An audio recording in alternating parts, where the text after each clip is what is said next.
SM news के सभी दर्शकों को मेरा जय भीम, नमस्कार, आदाब, सत श्री अकाल, नमो बुद्धाय। मैं वीरेंद्र सिंह आप सभी का स्वागत करता हूं एसएम न्यूज द्वारा चलाई जा रही सीरीज बाबा साहेब कांशीराम, बहन कुमारी मायावती, बहुजन स्वाभिमान बसपा।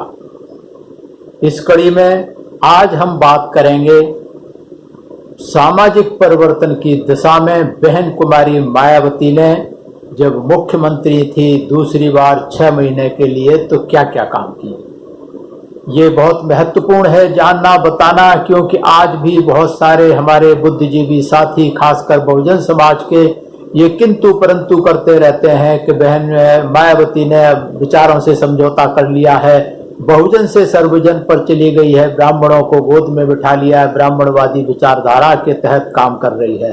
तो मैं ये बताना चाहता हूं कि जब जब बहन कुमारी मायावती सत्ता में पहुंची है, ये 4 बार का इतिहास है, एक बार भी इसमें से 3 बार बीजेपी के समर्थन से सरकार बनी, लेकिन उसके बावजूद भी बहुजन समाज का जो एजेंडा, बहुजन जो परिवर्तन की, बहुजन समाज परिवर्तन की जो एजेंडा था उससे कभी अडिग नहीं हुई, उसे पूरी तरीके से दादागिरी के साथ लागू किया।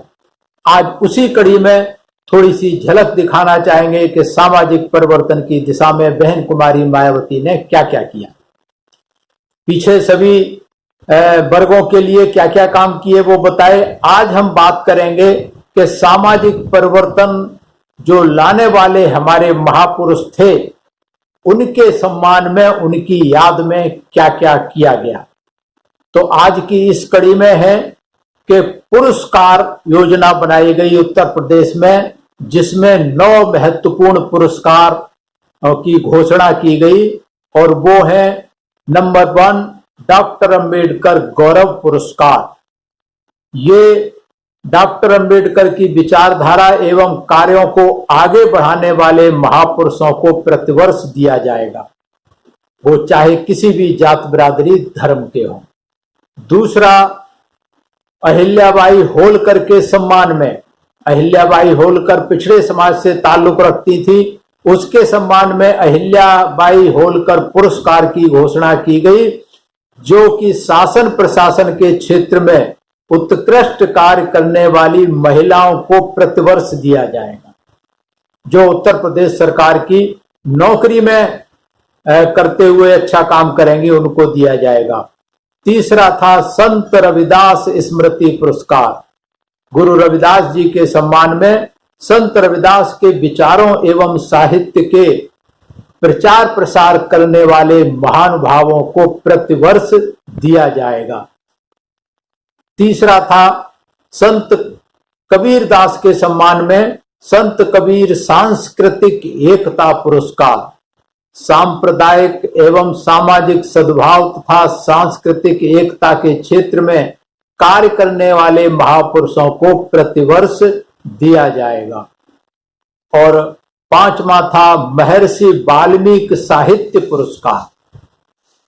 वाल्मीकि के सम्मान में, वाल्मीकि समाज के सम्मान में संस्कृत साहित्य, विशेष तौर पर काव्य सृजन के क्षेत्र में कार्य करने वाले महानुभावों को प्रतिवर्ष दिया जाएगा। वीरांगना लक्ष्मीबाई पुरस्कार, वीरता के क्षेत्र में उत्कृष्ट कार्य करने वाली महिला को प्रतिवर्ष दिया जाएगा। इसके बाद झलकारीबाई के सम्मान में, याद में वीरांगना झलकारीबाई पुरस्कार, वीरता के क्षेत्र में उत्कृष्ट कार्य करने वाली महिला को प्रतिवर्ष दिया जाएगा। उसके बाद अवंतीबाई पुरस्कार, अवंतीबाई लोधी, वीरांगना अवंतीबाई लोधी के सम्मान में शासन प्रशासन के क्षेत्र में उत्कृष्ट कार्य करने वाली महिला को प्रतिवर्ष दिया जाएगा। और उसके बाद सावित्रीबाई फूले पुरस्कार, प्रतिवर्ष सर्वश्रेष्ठ शिक्षिका को दिया जाएगा। ये 9 पुरस्कारों की घोषणा की गई उत्तर प्रदेश सरकार द्वारा, और ये किसी भी जात बिरादरी धर्म के व्यक्ति को दिए जा सकते थे जिन्होंने इन क्षेत्रों में काम किया। इसमें आप देखेंगे 9 पुरस्कारों में से 5 पुरस्कार महिलाओं के सम्मान में दिए गए।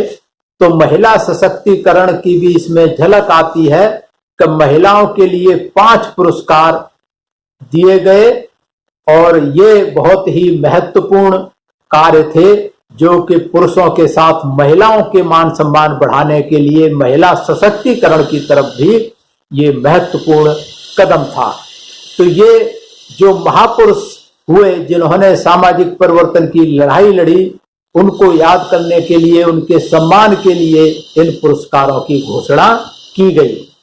ये बहुत महत्वपूर्ण कदम था, महापुरुषों को याद करने के लिए, उनको सम्मान देने के लिए, और जो सामाजिक परिवर्तन की लड़ाई लड़ी उनको याद किया जाए, उन जो जन जन तक पहुंचाया जाए, सरकारी सेवा के माध्यम से या प्राइवेट जो काम कर रहे हैं उनके माध्यम से। तो ये बहुत महत्वपूर्ण कदम था, बहुत महत्वपूर्ण पहल थी सामाजिक परिवर्तन के क्षेत्र में।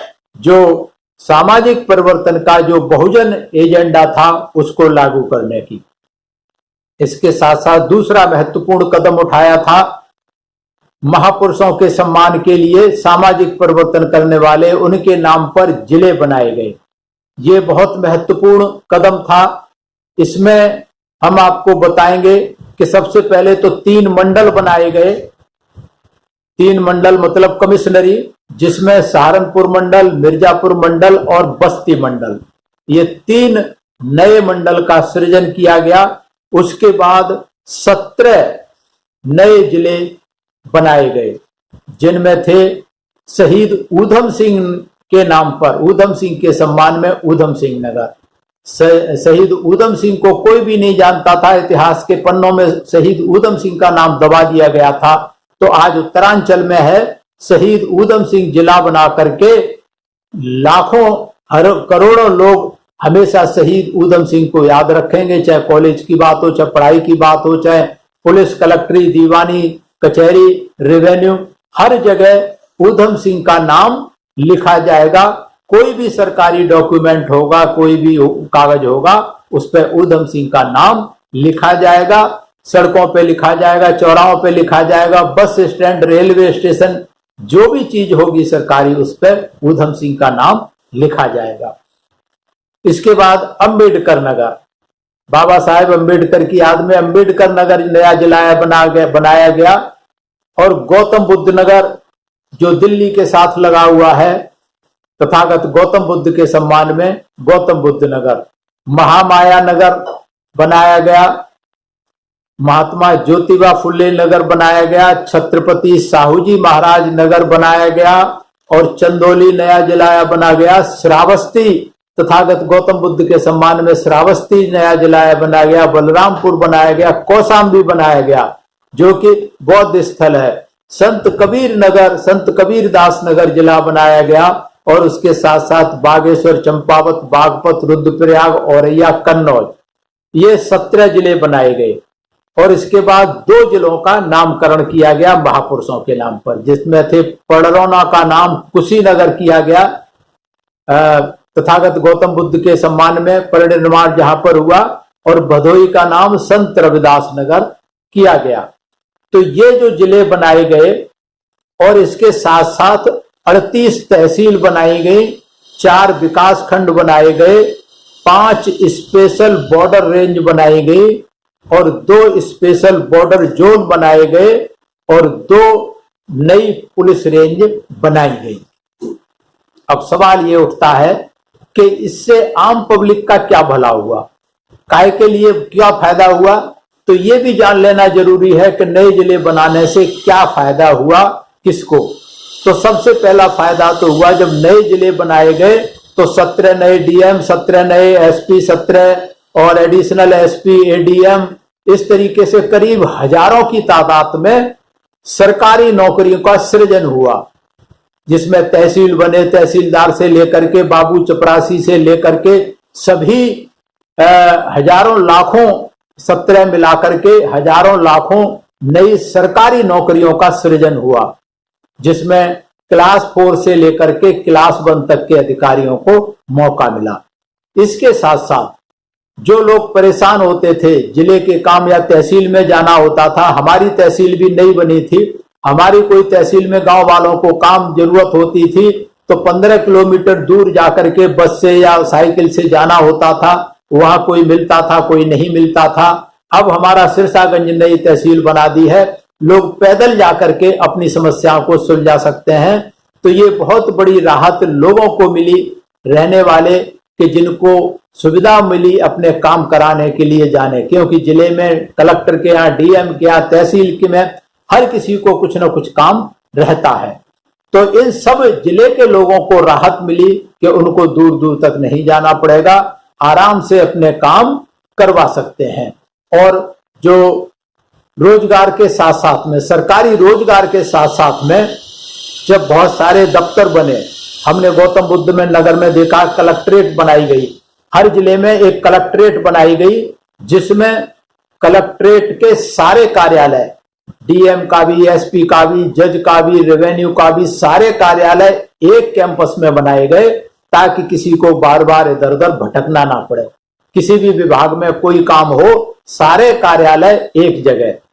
नहीं तो पहले डीएम का ऑफिस अलग, एसपी का ऑफिस 10 किलोमीटर दूर और तहसीलदार का अलग, एडीएम का अलग, सारे दफ्तर अलग अलग होते थे। तो ये जो नया कंसेप्ट बनाया, ये मेरे ख्याल से देश में पहली बार ऐसा किया गया बहन कुमारी मायावती ने कि एक ही कैंपस में सारे जिले के सारे कार्यालय एक जगह बनाए गए ताकि पब्लिक को आने जाने में, ढूंढने में कोई दिक्कत ना हो।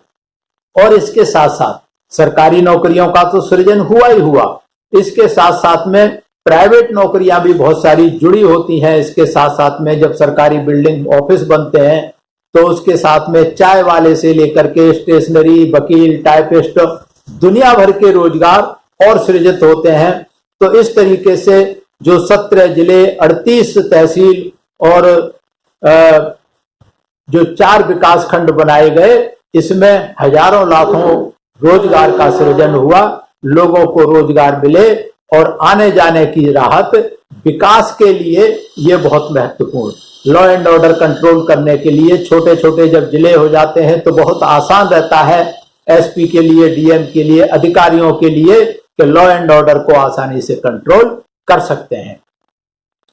तो ये फायदे जो हुए, पब्लिक को भी फायदे हुए और जो हमारा मूवमेंट था, महापुरुषों के नाम भी सब जगह उनके सम्मान में, उनकी याद में ये सामाजिक परिवर्तन की मुहिम भी शुरू की गई।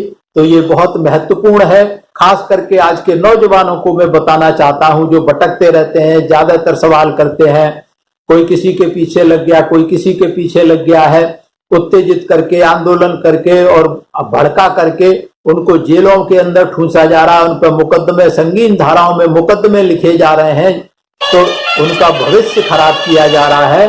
तो ये बहुत ही चिंता का विषय है नौजवानों के लिए, उनको इन चीजों पर सोचना चाहिए, चिंतन मनन करना चाहिए। तो इसलिए ये समय की नजाकत है, इसको समझें। बहुजन समाज पार्टी के मूवमेंट में कभी किसी को कोई तकलीफ, कोई परेशानी नहीं हुई, इसलिए लोकतांत्रिक तरीके से काम करके हमें सत्ता शासन में पहुंचना है। तो सभी से मेरा निवेदन है कि इस सत्ता की लड़ाई में आप लोग बहुजन समाज पार्टी का साथ दें और बहन कुमारी मायावती के नेतृत्व में विश्वास रखते हुए कारवां को आगे बढ़ाएं। सभी को मेरा धन्यवाद, सभी दर्शकों को मेरा धन्यवाद, एसएम न्यूज को धन्यवाद जिन्होंने ये सीरीज शुरू की है। और मैं सभी का धन्यवाद करता हूं। अगर आपको ये सीरीज पसंद आ रही है तो आप लाइक करें, शेयर करें, सब्सक्राइब करें और एसएम न्यूज के ज्वाइन बटन दबा करके इसके पेड मेंबर भी बन सकते हैं। सभी को मेरा आभार, सभी को मेरा प्रणाम। अगर आपने अभी तक हमारा चैनल सब्सक्राइब नहीं किया है तो सब्सक्राइब करें और घंटी का बटन बिल्कुल भी दबाना ना भूलें ताकि सभी लेटेस्ट खबरें पहुंच सकें आप पे सबसे पहले।